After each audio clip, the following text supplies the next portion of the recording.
समृद्धी आहे. समृद्धी खरं तर आमच्या सर्वांमधली एक लहान पत्रकार आहे.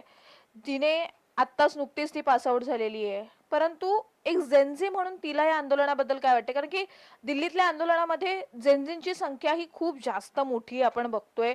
अर्थातच कामाला जाणारे जे जॉब करणारे तरुणाई आहे ती सुद्धा आहे, कारण की ती ह्यामुळेच रस्त्यावर उतरली आहे. जे आम्ही मागच्या वेळेस बघितलेलं आहे किंवा आता जे बघतोय ते पुढच्या येणाऱ्या तरुण पिढीला बघावं ते गोष्ट, पेपरफुटी असतील किंवा बेरोजगारी असेल, हे मुद्दे बघावे लागून आहे. समृद्धी, जेनझी म्हणून खरं तर तुला काय वाटतं ह्या आंदोलनाबाबत? आज तू एवढ्या दिवसांपासून आंदोलनं बघतेस, चर्चा ऐकते बऱ्याच जणांच्या, तू प्रवास करताना सुद्धा ह्या गोष्टी ऐकत असशील, कॉलेज स्टुडंट्स कडून पण तुझ्या कानावरती या गोष्टी येत असतील. एक ह्या काळातली तरुणी म्हणून आणि एकंदरीत इतकं तरुणाईचं आक्रमक रूप बघून काय नेमकं वाटतंय? काय बोलू पूनम, आहोत यार आम्ही जेन्झी. काय प्रॉब्लेम आहे तुमचा?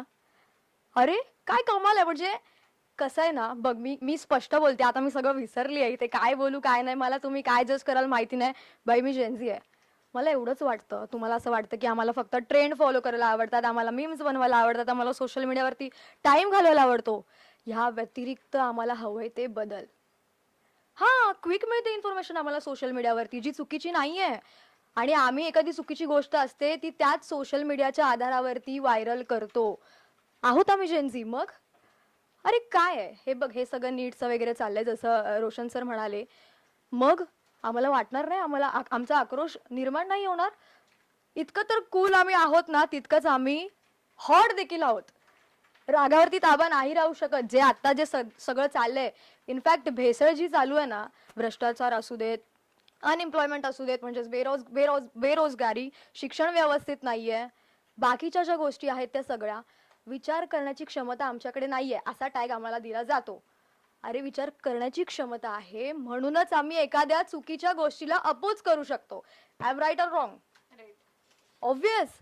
मला एवढंच वाटतं, we are not the future anymore, but we are the voice of today. आणि जर हा आवाज बुलंद नसेल तर बॉस काही होऊ नाही शकत असं मला वाटतं. पुन्हा पण आज मोदींनी जसं अधिवेशन सुरू, म्हणजे संसदेचं पावसाळी अधिवेशन सुरू होण्याच्या आधी, जे मोदी कधीच पत्रकारांशी वन टू वन चर्चा करत नाही, काही ठराविक मीडिया सोडल्या तर, पण आज त्यांनी येऊन ज्यावेळेस प्रसारमाध्यमांशी संवाद साधला तेव्हा त्यांनी एक वाक्य म्हटलंय, आणि हे खरं तर आजच्या तरुणीला लागू होते. म्हणजे वादळ उठवून काही होणार नाहीये, म्हणजे तुम्हाला आक्रमक होता येणार नाही, आक्रमकतेने तुम्हाला काहीच करता येणार नाही, असं त्यांनी एक प्रकारचा इशारा दिलेला. म्हणजे एवढ्या गेल्या दिवसांपासून जे काही शांततेत आंदोलन जंतर मंतरवर सुरू होतं ते त्यांना दिसलं नाही असं वाटतंय का? नाही दिसला असेल, पण बोलतो ना, जास्त रिॲक्ट त्यांना व्हायचं नाहीये. त्यांना नाही माहिती यार, असं वाटतं नाही माहिती आम्ही किती डेंजर आहोत. ठीक आहे, लोकशाही आहे, मतभेद असतात, पण आदर केला पाहिजे आणि एकमेकांचे विचार मांडणं आणि त्याचा एक्सेप्टन्स आपण स्वीकार करणं खूप महत्वाचं आहे. आणि मला असं वाटतं, कुठलाही पक्ष असू दे, मी कुठल्या पक्षाच्या बाजूने बोलत नाहीये, पण जर ते विचार करतायत किंवा एखादा निर्णय आपल्यावरती लादत असतील, तर ह्यामध्ये सर्वसामान्यांचा काय फायदा आहे ह्याचं उत्तर जर पॉझिटिव्ह असेल ना, तर मला वाटतं त्या विचार करण्याला अर्थ आहे आणि त्या निर्णयाला अर्थ आहे. बस. अर्थात निर्णयाला अर्थ आहे, बरोबर. तुझ्यासोबत जास्त ह्यासाठी बोलायचं आहे कारण की झुरळ हा शब्द तुमच्याच पिढीपासून खरं तर उदयास झाला. जेव्हा सरन्यायाधीश थेटपणे सूर्यकांत, जे आपले सरन्यायाधीश आहे, ते एका तरुणाईच्या वर्गाला झुरळ असं संबोधतात.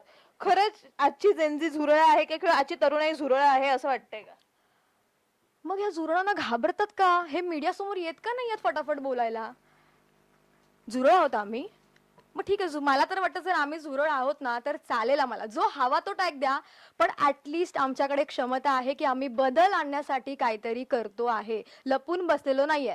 झुरळ गटारात राहू दे, कुठे पण राहू दे, त्याला जगायचं आहे ना, सर्व्हाइव्ह करायचं आहे ना. आणि मला तरी असं वाटतं, आपण हे जे आता भारतात राहतोय ना, आपण एका सर्व्हायवल मोडमध्ये आहोत. कळलं? म्हणजे आपण स्वतःला आपण जगावं ह्यासाठी आपण तडजोड करतोय, पण किती वेळ करावी? आपली पुढची जी पिढी येते ती हेच करत राहणार आहे. फायदा कोण बघतंय की नाही? आणि बघत जरी असेल तर तो स्वतःचा बघताय, दुसऱ्यांचं काय, किती नुकसान होतंय. म्हणजे अर्थात तुम्ही सर्वांचा फायदा बघताय आणि म्हणून आंदोलन करताय असं सरकारला मी तुला सांगायचं. मगाशीच म्हणाले की आम्ही फ्युचर असू नसू मला नाही माहिती, पण आम्ही सध्याचा आवाज आहोत. आणि तो जर स्ट्रॉंग असेल तर काहीतरी होऊ शकतं, नाही तर काही होणार नाही. त्यामुळे आम्हाला झुरळ बोला, पाली बोला, काहीही बोला, we don't even care about that. अर्थातच ह्या आमच्या पत्रकारिता मॅडम अत्यंत आक्रमक झालेल्या आहेत, कारण की अर्थात होणार पण गेल्या 20-22 दिवसांपासून जेव्हा आंदोलन सुरू आहे तेव्हा सरकारकडून कुठल्याच हालचाली झाल्या नाही, परंतु आज जेव्हा ही झुरळ